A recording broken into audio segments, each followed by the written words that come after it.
Vote से बनता है और हम एससी बीसी के लोग 80% हैं।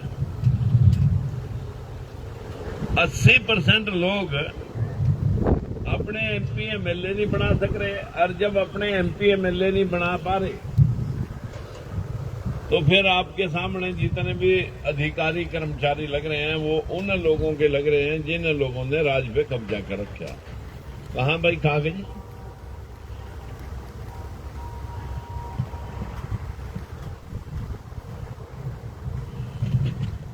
ये सवाल पूछा था एक डॉक्टर जॉन बिटास है, तमिलनाडु का एमपी है। उसने पूछा कि इस देश को चलाने वाले अफसर कितने हैं? 15,170। इस देश में अफसरों की संख्या यह 15,170 है। उसमें जो एसपी डीसी कमिश्नर बनते हैं, जहां तुम्हारे केस लगते हैं, ने 6877। इनमें बैकवर्ड के कितने हैं? 245। परसेंटेज काटिए जरा।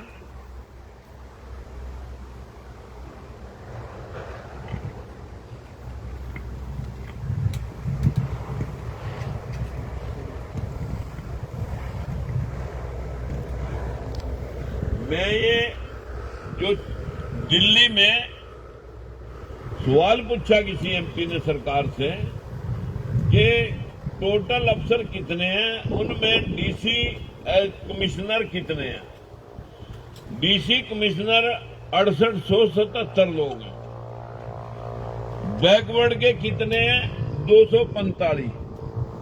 एससी कितने हैं? 135। एसटी कितने? 67। फिर पूछा उसने आगा कि आईपीएस, एसपी, डीजीपी, डीएसपी ये कितने हैं? एसपी वगैरह और डीजीपी वगैरह मिलाकर 5500 ना 5100। 5100 में थारे कितने हैं बैकवर्ड के? ये है 255। और एससी समाज के हैं 141। फिर पूछा उसने बाहर राजदूत वगैरह जहां दूसरे देशों की सर्विस में जो जहां राजदूत बन गए, में कितने हैं? में है 4000। लेकिन बैकवर्ड के कितने हैं? 231। अब एससी बीसी जर्नल, समझ रहे होंगे मेरी बात तो तुम, यानी शेड्यूल कास्ट, बैकवर्ड वाले और शेड्यूल ट्राइब। हमारे यहां तो है शेड्यूल ट्राइब, लेकिन एससी बीसी के जो लोग हैं मैं तीनों वर्गों में, यानी पुलिस वाले भी, जिले में डीसी वाले भी और बाहर के बाहर राजदूत वाले भी, तीनों मिलाकर 15,170 लोगों में हमारे टोटल कितने हैं? 7%। कितने? 7%। हमारी संख्या कितनी है एससीडीसी की? 80%। हिस्सा कितना? 7%। और जिनकी संख्या 20% है उनका हिस्सा कितना ले रहे हैं? 93%। मेरे हाथ में ये कागज है, मैं सिर्फ एक ही काम करता हूं। तुम बनाओ धर्मशालाएं, तुम बनाओ महलवाड़ियां, लेकिन इस समाज के 2400 एमपी एमएलए देश में हैं। यूजीसी कानून के बारे में कितने लोगों को जानकारी है हमारे देश में? ये यूजीसी कानून के ऊपर एससी समाज तो सड़कों पे उतर रहा, बैकवर्ड समाज के MP MLA भी और बैकवर्ड समाज के लोग भी मुंह पे पट्टी बंद जो बैठे हैं। एक आदमी भी बाहर नहीं निकल रहा सड़क पे। लड़ाई क्या थी? एक केस 122 बच्चों का सुसाइड केस चल रहा दिल्ली में सुप्रीम कोर्ट में। पहले बड़ी निचले तबके का SC समाज से एक chief justice of India, supreme court का सबसे बड़ा जो मालिक है वो चीफ जस्टिस ऑफ इंडिया होता है, चीफ जस्टिस ऑफ इंडिया बने। उसने वो 122 बच्चों के केस की सुनवाई स्टार्ट करी कि इतने बच्चों ने सुसाइड क्यों करे, आत्महत्या क्यों करी इतने बच्चों ने। तो वकीलों ने बताया जी ने हमारे बैकवर्ड के बच्चे हैं, इन बच्चों ने लिखित परीक्षा में तो अंक लिए जनरल कैटेगरी से ज्यादा, लेकिन जो 200 नंबर का इंटरव्यू हो, उन 200 नंबर के इंटरव्यू में से किसी को 10, किसी को 20, किसी को 30 में 160, 170, 180, 190, 192 नंबर तक भी दे रखे। मैं तो 200 में से मतलब 190 और 92 नंबर लेकर मैं तो बन गए IAS IPS। और थाने वाले कहाँ गए? इंटर्नों ने वास्ता। जो बच्चे ज्यादा मेरिट में ज्यादा नंबर वाले होने के बावजूद जब उनको निकाल दिया, लिख दिया उनकी सीट के आगे NFS नॉट फाउंड सुटेबल, ये योग्य नहीं है, जो ज्यादा नंबर ले रहे हैं मैं योग्य नहीं है। तो जब उनको निकाल दिया तो मैं पहला डिप्रेशन में गए। आहिस्ता आहिस्ता वे बच्चे हर साल 2-4 बच्चे हर साल जो भी भर्ती कोई होती है उसमें सुसाइड कर जाते हैं बच्चे, और ये आंकड़ा 122 बच्चों का हो गया। तो इसके ऊपर गोई साहब ने पूछा कि भाई ये कमेटियां क्या कर रही हैं, इक्विटी कमेटियां जो है ना जिनका काम था भेदभाव रोकना, ये क्या कर रही हैं? तो वकीलों ने बताया जनाब जब से देश आजाद होया अब तक किसी भी डिपार्टमेंट में किसी भी यूनिवर्सिटी में कोई इक्विटी कमेटी नहीं बनाई। इक्विटी कमेटियां क्या थी? किसी भी भर्ती को करने के लिए 3 आदमी SC के बैठांगे, 3 BC के बैठांगे, 3 जनरल के बैठांगे, एक उस डिपार्टमेंट का हेड वो कमेटी बनाएगा। कहीं यूनिवर्सिटी में हो रही, कहीं कॉलेज में हो रही, कहीं पुलिस में हो रही, कहीं भी अगर हो रही, भर्ती में 3 तीनों वर्गों के 3 आदमी बैठांगे।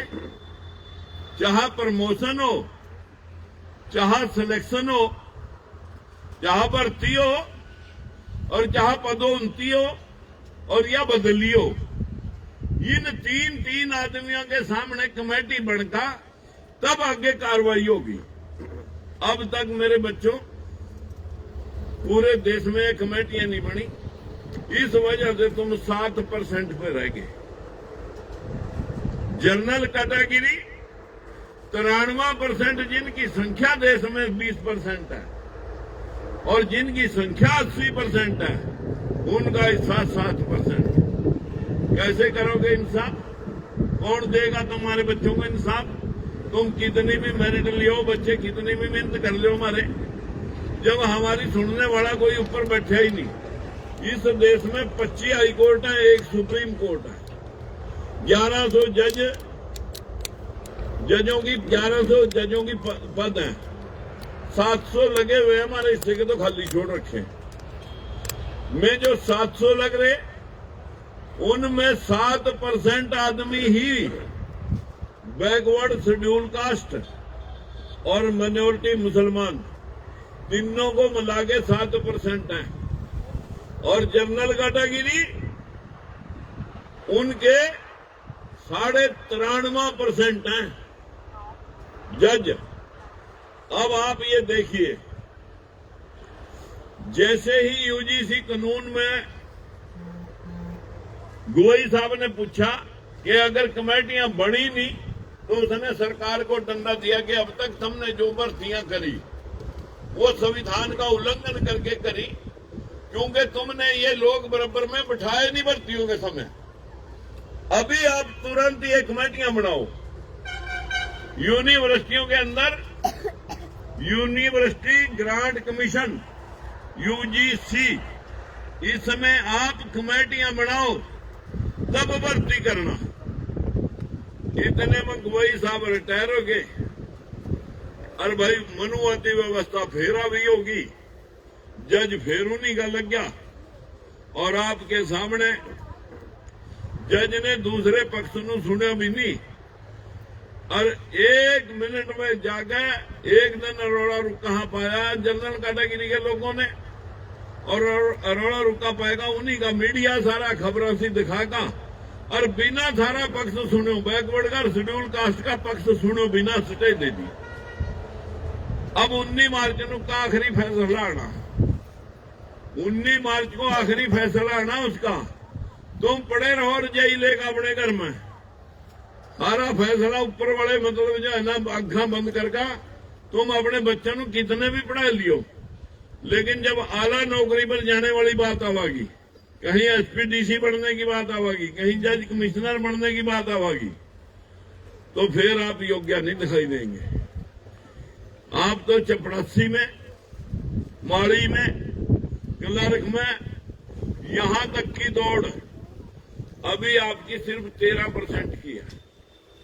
सारे बैकवर्ड के साथ 13%। 1 अप्रैल 2018 तक किसी यूनिवर्सिटी में एक भी प्रोफेसर एसोसिएट प्रोफेसर नहीं है, कच्चे प्रोफेसर है सिर्फ 10% कच्चे। तो मेरा आप सब भाइयों से हाथ जोड़कर विनती है, यह लड़ाई जो मैं लड़ रहा हूं, इस लड़ाई में आपको साथ देना चाहिए कि नहीं देना चाहिए? भाई देना चाहिए। अब मैं तो तुम्हारे लिए कम से कम 4 बार बलि दे दी। बंसीलाल के पास में मंत्री था, लेकिन जब भर्तियां 5 हुई, क्लर्कों की, संस्कृत मास्टरों की, पुलिस वालों की, उन सारी भर्तियों को देखने के बाद हमारा वही 10वां दशौंध जो दान में दिया जाए ना, 10वां हिस्सा, अगर हमारे हिस्से की 100 पोस्ट है तो 10 देनी। एक भर्ती देखी, 2 देखी, 3 देखी, विरोध कर दिया, पार्टी से निकाल दिया। फिर मैंने 15 आदमी इकट्ठे करे और बंसीलाल को चलता कर दिया, ओम प्रकाश चौटाला बना दिया अगले इलेक्शन में। 3205 जेबीटी टीचर भर्ती करता ओम प्रकाश चौटाला का बाप। 3205 में 27% और 23% शेड्यूल कास्ट का, 1600 आदमी बैकवर्ड के लगने चाहिए अंदर शेड्यूल कास्ट के, और लगे कितने? 400 और 300, 700। बाकी पोस्टर 900 कौन दे गया? ओम प्रकाश चौटाले। भेदभाव हुआ, विरोध कराया, 4 मुकदमे लगा दिए, 26 सवाल लगाएगा। जो किसी ने चाय पर भी सैनी टी स्टाल लिख रखा, वह भी राजकुमार सैनी की इंक्वायरी में आएगी। मनु अंदर करने वास्ता 2.5 साल ओम प्रकाश चौटाला ने एडी चोटी जोर लगाया। एक MS मलिक था, मैं उसनो मलिक का फोन आवा मेरे पास विजिलेंस वाले का, बोलिया सैनी साहब कल तेरा समझौता करा दूं। मैं समझौता कहेगा भाई? बोले यार तय गोड्डा हाथ लगा दिए चौटाले के, माड़ा हाथ कोई बात नहीं, फर्क नहीं पड़ता, तय वैसे भी तो टेंशन भुगत रहा। मैंने कहा भाई मेरी इंक्वायरी में कोई फॉल्ट है क्या? बोलिया फॉल्ट तो कोई नहीं, लेकिन मैं समझौता कराना चाहूं, मेरे पर प्रेशर है भैया, तो इन्हों अंदर कर, और नहीं तो यहां तय अपनी बदली करवा। मैंने जाएगा उससे कहा, मैं भाई तो मनु अंतर कर ले, मैं वकील लेकर जमानत ले लूंगा तो अपनी नौकरी बचा। बोलिया तेरे कागज देखने के बाद कोई बाणिया भी ऐसे कागज नहीं लिख सकता। मेरा भी 2 बेटे हैं, कोई एक्सीडेंट हो गया बच्चे का, मेरी आत्मा माफ नहीं करने की मनु, भाई ऐसे आदमी के साथ ने दुर्व्यवहार करे, इसलिए मैं माफ भी नहीं कर सकता। मैं कहा फिर गुड्डे का हाथ में नहीं ला सकता, लड़ाई लड़ूंगा। 2.5 साल बाद भी लड़ी, इस चटाड़े ने तिहाड़ जेल में छोड़ कर आया, 10 साल बाद ही आया। आजा भजन लाल 200 गाड़ियां इस एरिया में पीछा लगाई, मिली हुई टिकट यूं कटवाई, यो फिर रौला पावागा सीबीसी की हिस्सेदारी का, इसकी यही रस्सी काट दी। फिर रह गया भूपिंदर हुड्डा। सारा सीन तुमने हरियाणा जलदा देखा। यहां कम से कम भी एमपी और एमएलए मिलाकर शेड्यूल कास्ट और बैकवर्ड के 20-30 तो थे स्टेट में, थे 20-30 एमपी एमएलए। बोलिया कोई थारे पक्ष में? मैं कहा कोई बोलिया थारे पक्ष में? एक आदमी ने एक दिन, ये कंबोज है यहां वाला कर्णदेव, अगले दिन जबान फेर गया था। वो मेरा यो मतलब नहीं था। जूते के आगा भूत नाचा, उन्हें जब दिखाई और खट्टर मनोहर लाल खट्टर घुटने टेक गया डंडे के आगा, सारा भाई कल्ला डटा रहा। आज कहां भूपिंदर सिंह हुड्डा? मैं लड़ाई लड़ रहा था तो बीजेपी भी 40 पे आएगी थी। वो तो जौन से खट्टर ने जमुना पार छोड़ गांव से दुष्यंत चौटाला रोना ने मजे ले लिए, मतलब 5 साल। अगर अब भी मैं लड़ता तो बीजेपी रहती 20 पे और सरकार आ जाती हुड्डा की। लेकिन हुड्डा ने जैसे ही मैंने 104 पार्टियों का समर्थन किस बात पर दिया कि मैंने राहुल और खड़गे को मैंने कॉपी दी। मैंने कहा जनाब इस देश को अब 100% आरक्षण कर दो, सब जातियों का हिस्सा जातिगत जनगणना करके फिक्स कर दो, जिस जात की जितनी संख्या है उतने % नौकर उसके लगने चाहिए। बोले अगर 100% आरक्षण कर दिया फिर आरक्षण का मतलब क्या रह गया? मैं कहा जी मतलब ही तब रहेगा। अब हमारी 52% जनसंख्या बैकवर्ड की, वीपी सिंह ने जब बैकवर्ड के लिए 52% हिस्सा सुनिश्चित कराया था तो इन्हीं मनुवादियों ने मंडल के खिलाफ मंडल लेकर रथ यात्रा लेकर अडवाणी निकल गया और हमारे ही बैकवर्डों ने काट का पेड़ सड़कें जाम कर दी। और आरक्षण का इन हमारे बैकवर्डों ने यही बतावे, मतलब एससी भाइयों को कुछ और दिया जा रहा, इन्हों अपने आरक्षण का नहीं पता लगा। यो यूजीसी की तरह जैसे इब नहीं पता, इन्हों हिंदू सम्मेलन और जा रहे, हिंदू सम्मेलन करवा रहे, गांव दर गांव शहर दर शहर। वो आवाज दब जा, तुम्हारे खिलाफ नंगे नाच रहे जनरल कैटेगरी के लोग। और क्या कह रहे? बैकवर्ड क्यों लिया इन कमेटियां में, बैकवर्ड क्यों लिया? क्योंकि बैकवर्ड अगर रहता है 3 बैकवर्ड के हो जाएंगे, 3 एससी के हो जाएंगे, हम हो गए 6 और 3 जनरल के और 1 हेड ऑफ द डिपार्टमेंट में रह गए 4। यो डाका पड़ना तुम्हारे बच्चों के हक के ऊपर, ये डाका बंद हो जाएगा, इसलिए तुम्हारा विरोध कर रहे। लेकिन भाई जब तक जागृति नहीं, हमारी बहनों ने पूछ रहे, कादसी भी पता इनको, द्वादशी का भी पता, सारे त्योहारों का पता, मौज का पता, सांझी का पता, दिवाली का पता, होली का पता। पूछ लो अगर हमारी बहना नो सावित्रीबाई फूले का पता हो, सावित्रीबाई फूले, महात्मा ज्योतिबा फूले के बारे में ये लोग जानते हो। मेरा समाज नहीं जान रहा, मैं क्या करूं? जब मेरे समाज को पता नहीं कि हमें कुर्सी पर बैठने का अधिकार किसने दिलवाया, जब हमें शिक्षा का अधिकार मिला पढ़ लिख कर, तब हम बराबरी की बात करने लगे। ये फूले साहब ने दिलवाया, अंबेडकर साहब ने हमारी बहन बेटियों को बाप की जायदाद में हिस्सा, पति की जायदाद में हिस्सा, पढ़ लिख का एसपी, डीसी, कलेक्टर, जज बन सकती हैं, लेकिन किसी मंदिर की मंत नहीं बन सकती। बदकिस्मती है कि ने सारे देवी देवता उनकी पूजा में संलिप्त है। हमारी नारी समाज और हमारा बैकवर्ड समाज कावड़ा ढोने में संलिप्त है। इनको ये पता नहीं कि हमारा शोषण कौन कर रहा। इन्हों तो किसी ने बता दिया कि शास्त्रों सम्मत चलते रहो, संस्कारी बने रहो। संस्कार बनकर क्या करांगे? यो जीवन तो खराब हो गया। अग्गा तो कम से कम स्वर्ग में चले जाएंगे। जो भी कमाओ पूजा पाठ में लगाओ, दान करो, पुण्य करो, तीर्थ करो, व्रत करो।